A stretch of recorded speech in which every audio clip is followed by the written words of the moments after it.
Zdravím všetkých pri novom videi. Dneska si povieme niečo o bravčovom a vlastne reštrikciách, čo sa týka amazonského liečiteľstva. Pokiaľ idete na dietu, alebo ste mali vlastne dietu, alebo vlastne lepšie povedané liečenie v kontexte amazonského liečiteľstva, tak toto video je veľmi užitočné pre vás a myslím si, že keď ho pozeráte celé, tak dostanete dostatočné informácie na to, aby ste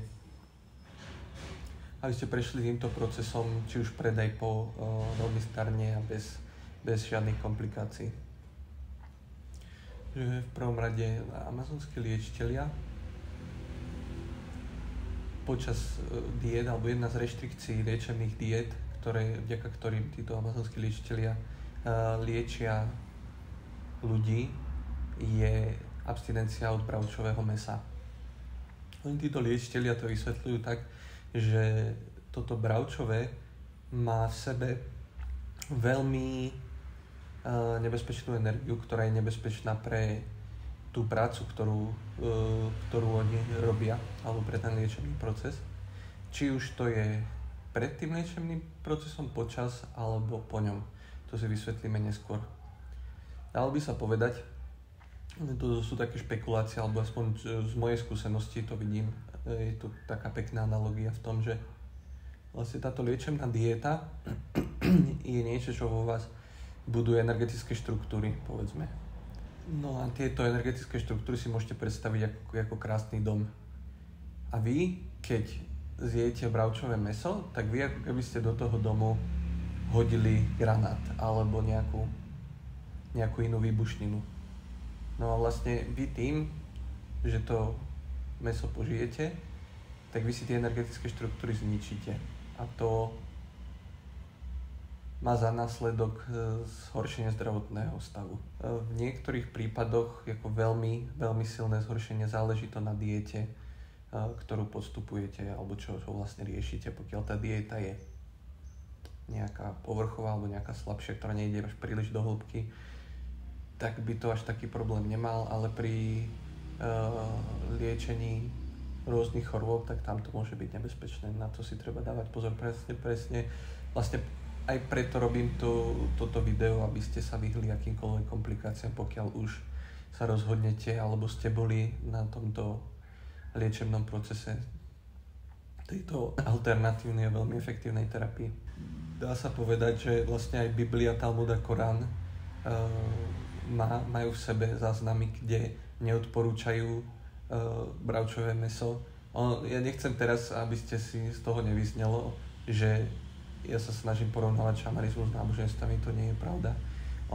Tieto náboženstva, ktoré máme teraz, nemajú so šamanizmom nič spoločné. Šamanizmus by sa dalo povedať, že nie je náboženstvo, ale remeslo. Alebo toto liečiteľstvo je doslova do písmena remeslo. Ale vlastne tieto moderné náboženstva, ktoré máme, tak boli založené na proste liečiteľstve a šamanizme. Čiže tí ľudia, ktorí písali tieto knihy, si to nevycúcali z prsta rozhodne. A dalo by sa povedať, že toto sú špekulácie moje, vlastne to neberte ako úplne doslova do písmena, ale vlastne prasa, domáce prasa, má veľmi rozvinutý nervový systém v prvom rade a v druhom rade ľudské telo je veľmi kompatibilné s prasacím, čo napríklad môžete vidieť pri tom, že my dokážeme používať inzulín z prasaťa, ľudské telo, a normálne to telo potom naše to dokáže ten inzulín spracovať a použiť ho. Čiže tým, že to prasa má rozvinutý nervový systém a ono je v podstate aj inteligentnejšie než pes, preto napríklad niektorí majú ako domáce zvieratka, tie menšie druhy prasiat, tak ono dokáže prežívať emócie na vyššej úrovni, ako napríklad sliepky, alebo ako napríklad ryby. Rôzne druhy ryb, nehovorím o delfínoch ani o veľrybách. No a v tom procese, keď vy to prasa vedíte na bitúnok a v tom procese vlastne celého toho spracovania, tak ono prežíva veľmi negatívne emócie, dalo by sa povedať, že dosť podobné emócie, ktoré by sme prežívali aj my.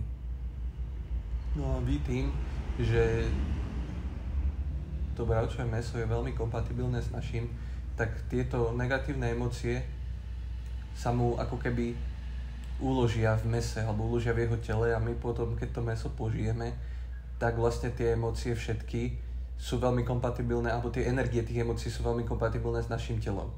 Čiže dalo by sa to vysvetliť aj takto, že ako som už povedal o videu o amazonskom liečiteľstve, vlastne základ tohto liečiteľstva je cítiť sa dobre. Pokiaľ sa vy necítite dobre, tak vaše zdravie trpí. Aj váš život, všetky aspekty celého života. No a tieto energie sú pre nás veľmi toxické a dokážu zničiť tieto energetické štruktúry, pretože, ako som povedal vo videu o dietách, tak dietný proces je veľmi delikátny, aj keď veľmi efektívny a vlastne vďaka tomu, že je efektívny, tak kvôli tomu je práve že delikátny, pretože tam tá práca ide veľmi do hĺbky ľudského tela. Čiže teraz by som rád povedal, ako sa tomu najviac vyhnúť a ako vlastne tieto reštrikcie fungujú, či už pred, počas alebo po diete, vlastne aby si ste mali dostatočné užitočné informácie na to, aby ste tým procesom prešli zdarne. V akomkoľvek štádiu sa teraz nachádzate, tak povedzme zo začiatku pred dietou, vždycky treba konzultovať vlastne s liečiteľom, za ktorým idete, kvôli tomu, že každý liečiteľ je iný, každý tie reštrikcie má iné, pokiaľ je slabší, tak tie reštrikcie sú väčšie alebo dlhšie pred dietou, povedzme, že 2 týždne až mesiac. Pokiaľ je veľmi silný, tak vám povie, že jeden deň pred dietou proste si dávajte pozor na to, čo jete.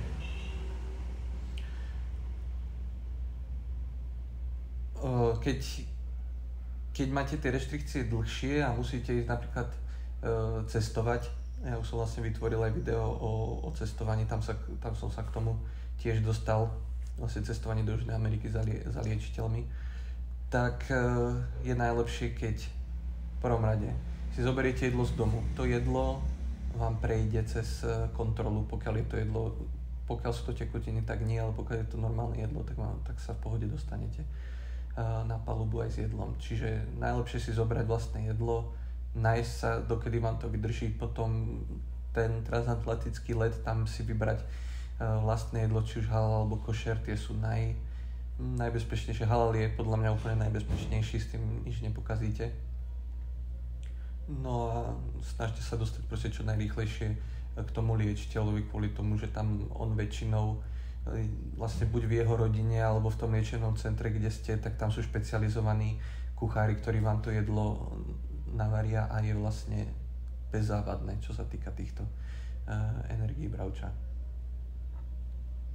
Potom počas diety na to si musíte dávať veľký pozor, pretože vlastne vy, keď ste v tejto diete, tak vtedy máte asi najväčšie nebezpečie. A vy, keď by ste náhodou, no to záleží aj na rastline, ale keď požijete bravčové mäso pri veľmi silných rastlinách, čo sú napríklad stromy, väčšinou keď sa dietujú, tak to môže viesť až k fatálnym následkom. Čiže na toto si dávajte sakramentský pozor. Keď potrebujete ísť, najlepšie nechodiť nikam medzi ľudí a keď už ste tam, tak nejesť ani nepiť nič. Proste maximálne si kúpiť niekde vodu, najlepšie z uzavretej fľaše, ktorú si vy potom otvoríte a napijete sa z nej. To je úplne najbezpečnejšie, čo môžete spraviť. A vždycky jedlo iba proste to, ktoré vám ten liečiteľ dá, pretože vtedy za vás má najväčšiu zodpovednosť liečiteľ a pokiaľ vám dá nejaké pravidlá, vy ich musíte na 100% nasledovať, pretože vy tam idete za tým, aby ste sa vyliečili, aby ste z toho niečo získali. A pokiaľ nie ste naozaj 100% rozhodnutí, že ten proces chcete podstúpiť, tak tam radšej nechoďte. Kvôli tomu, že si môžete vytvoriť viacej problémov, než z toho môžete vyťažiť. Ale pokiaľ ste naozaj rozhodnutí a naozaj budete rešpektovať, čo vám ten liečiteľ povie, tak vám môžem z istotou povedať, že budete, pokiaľ ten liečiteľ je kompetentný, ale to si myslím, že už keď sem prídete, tak už budete určite mať nejakého liečiteľa, ktorý je kompetentný, tak potom z tohto procesu dokážete vyťažiť iba pozitíva. Potom, dalo by sa povedať, tá post-dieta, alebo reštrikcie počas času, kedy tú dietu dokončíte. Tá dieta vás nelieči iba počas tej diety, ale ona ako keby vo vás vytvára energiu, ktorá vás potom lieči niekoľko mesiacov po vlastne vykonaní tejto diety. Povedzme, že až roky. Povedzme, že aj 1 rok vás tá energia neustále penetruje, neustále vám proste prináša toto liečenie, mení vám organizmus na to, aby ste boli zdraví. Ono to záleží, čo presne vlastne ste dietovali. Najbezpečnejšia rada je vyhnúť sa bravčovému mäsu 6 mesiacov po diete. A tuto začína byť trošku problém, pretože vy si musíte vlastne, alebo je veľká pravdepodobnosť, že si budete musieť prispôsobiť aj vlastnú domácnosť. Ono to záleží, kde žijete, s kým žijete, ale povedzme, že stredoeurópska kultúra, tak v nej sa konzumuje vlastne tieto bravčové mäso a rôzne jedlá, ktoré obsahujú bravčové mäso, tak to sa tam konzumuje bežne. To je proste súčasť našej kultúry však. Čiže vy si budete musieť prispôsobiť domácnosť, napríklad vlastnú ladničku si spraviť, pokiaľ ste mali ladničku, kde ste to mäso skladovali, tak buď proste vyhádzať úplne všetko, vyčistiť ju kompletne a vrátiť tam proste veci, ktoré neobsahujú žiadne mäso, ani huspeninu, ani proste nič, čo sa vyrába z bravčového mäsa. Na toto si dávať veľký pozor, pretože niektoré produkty sa tvária, akože nemajú v sebe žiadne bravčo, ale pritom keď si pozriete zloženie, tak tam máte bravčová masť, povedzme. Na toto si dávať sakramentsky veľký pozor. A prečo to hovorím? Pretože ono to bravčo samo o sebe je veľmi nebezpečné, ale je tu ešte jedna zaujímavá vec, kedy vy, keď skladujete bravčové mäso v istom priestore, kde skladujete aj iné potraviny, ktoré nie sú hermeticky uzavreté, ani to bravčové mäso nie je hermeticky uzavreté, tak ako keby tie potraviny, ktoré sa tam skladovali s ním, ako keby napáchnú tým bravčovým mäsom a majú presne taký istý problematický účinok na telo toho dietéra alebo toho človeka, čo postúpil tento liečebný proces, ako samotné bravčové. Čiže na toto je veľmi nebezpečné u nás, na toto si dávať veľký pozor. Preto hovorím, že vy keď prídete a chcete tých 6 mesiacov zdarne prežiť bez toho bravčového, tak najlepšie nejakú malú ladničku pre seba a tam si proste kupovať veci a jesť iba z nej, akože to bude vaša personálna hladnička, potom môžete predať z druhej ruky. To isté sa týka aj supermarketov, pretože u nás, kde sa nakupujú jedlo, sú hlavne veľké obchodné reťazce. Však tieto veľké obchodné reťazce majú väčšinou istý centrálny sklad, kde všetko oni skladujú od veľkododávateľov a potom sa to postupne rozváža na supermarkety. No a tam väčšinou býva problém, že čo sa týka všetkého mäsa, tak tam majú jednu veľkú miestnosť, ako keby mrazák, kde oni všetko to mäso nahádžu. Niektoré supermarkety majú ešte aj vlastnú mesiareň, čiže majú tam mesiara, ktorým to vlastne porcuje, povedzme od veľkododávateľa si kúpia jedno celé prasa a ten mesiar im to tam potom naporcuje a potom to predávajú pod vlastnou značkou. Čiže vy, keď chcete takto nakupovať v obchodných reťazcoch a napríklad aj keď budete, povedzme, dietovať zo Slovenska z Česka, tak vy si na toto musíte dávať veľký pozor, pretože keď napríklad si kupujete, teda nemali by ste si kupovať mäso, ktoré má značku vlastne toho supermarketu, pretože to je presne ono, že oni majú vlastného mesiara na veľkosklade a tí mesiari tam vlastne porcujú mäso a potom ho vlastne prebalujú a posielajú. Čiže vy nikdy neviete, či ten mesiar najskôr pracoval s bravčovým a potom pracoval napríklad na kuraťa, keď budete jesť kuracie, pretože kuracie a morčacie sú najbezpečnejšie potraviny, z najbezpečnejších, to si vysvetlím vlastne teraz, že prečo je to tak. Pretože najbezpečnejšie mäso, ktoré môžete kupovať, ako som povedal, sú kuracie a morčacie, ktoré je balené rovno od veľkoobchodného dodávateľa. Kvôli tomu, že keď im to tam príde na ten sklad u nich, tak je to už hermeticky uzavreté. Čiže oni aj keď to skladujú v týchto mrazákoch, kde to bravčové je, tak ono sa to mäso neinfikuje kvôli tomu, že tam nie je žiadny prístup vzduchu. Čiže najlepšia rada je prísť do supermarketu, kde nakupujete, tam si nájsť nejakého zamestnanca, ktorý robí na sklade. Oni väčšinou tí zamestnanci najskôr robia na sklade, potom ten tovar dávajú do regálov, čiže oni budú vedieť väčšinou. A keď nie, tak ho proste nech vám nejakého toho skladníka tam privedie. To nie je väčšinou problém, keď sa slušne spýtate, tak tí ľudia sú vám väčšinou veľmi ochotní pomôcť, čo je veľký plus, čo sa týka hlavne tohto zákazníckeho servisu v týchto reťazcoch. V akomkoľvek reťazci, aspoň na Slovensku už nikdy som s tým nemal problém. Tam sa vlastne spýtajte, ktoré mäso prichádza balené priamo od veľkovýroby, od tých dodávateľov, s ktorými oni pracujú. A potom, keď ho vlastne kupujete, tak si dajte veľký pozor, musíte to skontrolovať, či je naozaj hermeticky uzavreté. Pokiaľ je tam niekde nejaká dierka, ktorú si nevšimnete a všimnete si to až doma, tak to určite nejedzte. Pokiaľ si nechcete tú dietu pokaziť, pretože problém je, že tam si to môžete pokaziť iba raz. Čiže na toto platí pravidlo 2-krát meraj, raz strihaj. To isté v reštauráciách. Nemali by ste chodiť do reštaurácií vôbec. Ja som napríklad tu v Peru, keď som vlastne bol po diete, išiel som do reštaurácie, si povedal, že čisto vegánska reštaurácia, môže byť, idem tam. Dal som si zeleninové smoothie, vypil som ho, na druhej ceremonii som videl, že som bol krásne otrávený bravčovým, čiže nemôžete veriť ani proste vegetariánskym a vegánskym reštauráciám. Z mojej skúsenosti vám to takto poviem, pretože tam je problém aj o tom, že záleží, kto to ovocie predtým mal v ruke. Čiže, povedzme, obchodník, čo predáva ovocie, sa naje niečoho, čo má bravčové, má trošku masti na rukách, dotkne sa toho ovocia, tá masť tam zostane, potom vám to niekto neumie poriadne a vy si to správne takto pripravíte a už to máte v sebe.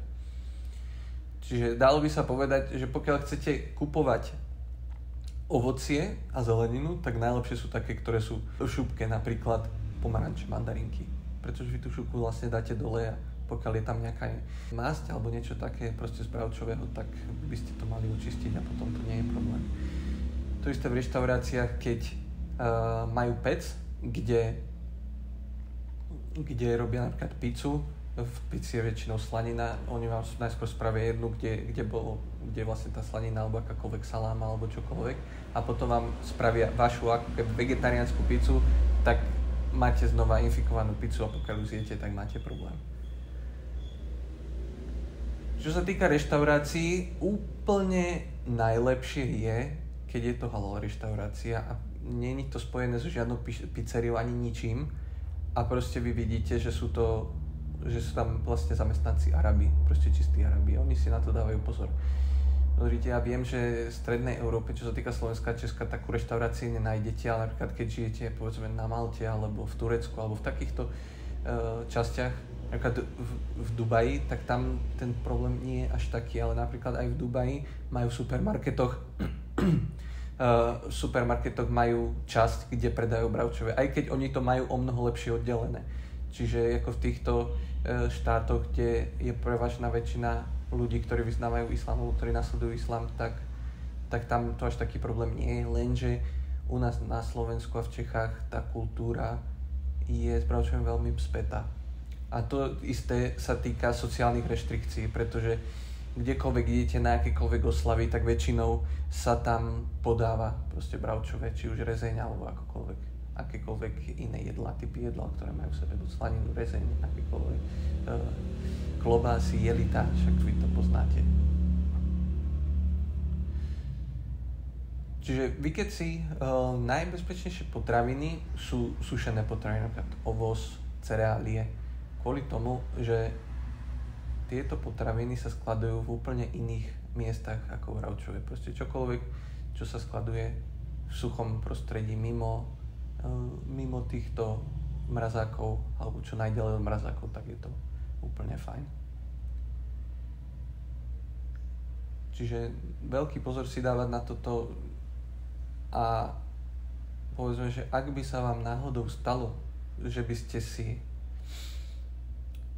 ste to bravčo zjedli, alebo to jedlo infikované bravčom zjedli, tak vtedy sa vám môže ako veľmi pohoršiť. Vtedy vám odporúčam najrýchlejšie skontaktovať vlastne toho šamana alebo toho liečiteľa, ktorý vás liečil v Južnej Amerike alebo kdekoľvek inde, pretože väčšinou sa lieči v Južnej Amerike kvôli tomu, že všetky rastliny tu rastú a to je vlastne tá tradícia.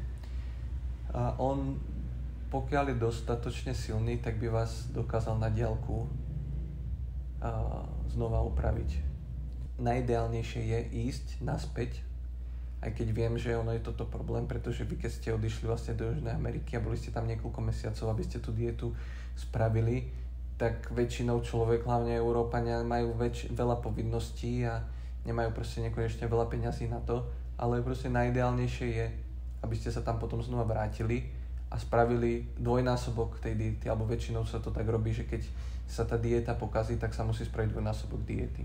Čiže na toto veľký pozor. Pokiaľ postupuje nejakú veľmi dlhú dietu, ktorá je dlhšia než 3 mesiace, tak tam už môže byť problém aj s vízami, alebo to, že vám proste vy keď ste dlhšie v týchto krajinách než 6 mesiacov, tak vám môžu zakázať potom vstup na 1 rok. Na to pozor.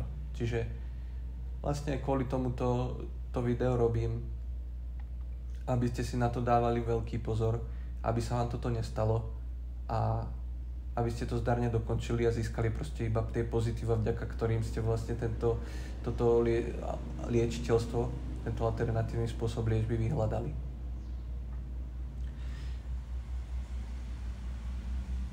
Je tu ešte jedna možnosť.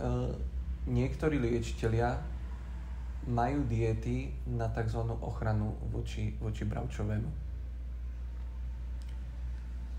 Táto dieta je väčšinou veľmi drahá, pretože je veľmi cenná hlavne pre týchto liečiteľov a vlastne ona by vám skrátila tieto postdietné reštrikcie. Pokiaľ ju spravíte hneď potom, ako dokončíte liečenie, tak tá postdietná reštrikcia je iba 1 mesiac. Ale potom, keď si spravíte ďalšiu dietu, tak potom tam máte väčšinou už len nejaký ten dojazd, o ktorom som sa bavil vo videu o dietách, kedy musíte ešte sa správať ako na diety, väčšinou sú to 3 až 7 dní a vlastne potom už to bravčové môžete jesť kvôli tomu, že vy už ste vlastne ochránení, máte túto ochranu voči tomuto mäsu a nič sa vám nestane. Čiže ja si myslím, že je to investícia navyše, ale z môjho osobného pohľadu je to veľmi dobrá investícia kvôli tomu, že vy sa ako keby ochránite a 1 mesiac byť povedzme iba na ose, aby ste vedeli na 100%, že ste sa nikde neotrávili, tak ja si myslím, že to sa dá prežiť a nebude to taký problém o ose v reáliách. Proste v týchto jedlách, kde ste na 100% istí, že nie sú infikované, že nemajú proste tieto energie, ktoré by vám tú dietu zničili. No a dalo by sa povedať, že kačacie mäso je tiež podobné, čo sa týka týchto reštrikcií, čo sa týka týchto zlých energií alebo negatívnych energií, ale nie je až tak nebezpečné ako bravčové. U kačacieho mäsa je to väčšinou iba 3 mesiace po diete. Ono to záleží aj na tom liečiteľovi. Vždycky sa musíte vy konzultovať toto s liečiteľom. Ja vám tieto videá robím hlavne kvôli tomu, aby ste sa v tom vedeli orientovať o mnoho lepšie, pretože oni títo liečiteľia, oni vám povedia, že toľko a toľko mesiacov, ale koľko razy vám nepovedia, že jedlo môže byť infikované tým bravčovým, že aby ste si na toto dávali pozor.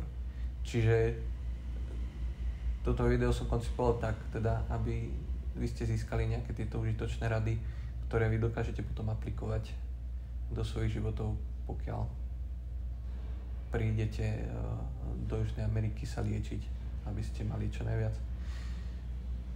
najviac pozitív z tohto a nie negatív.